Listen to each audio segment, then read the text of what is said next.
para, para mangitlog na yung manok dito sa tricycle ko ah.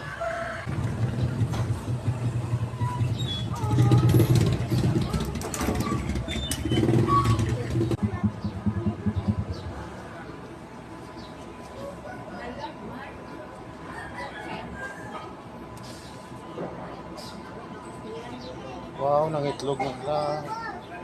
Nangitlog na siya oh. Ayan guys oh. Kitang kita na laglag. Ganito pala ang manok pag nangingitlog guys oh. Ayan. Ang galing. Nangitlog na siya guys oh. Ayan guys oh. Nangitlog nga siya dito sa tricycle. Mga talagang benas yan. Guys. May anak na dito.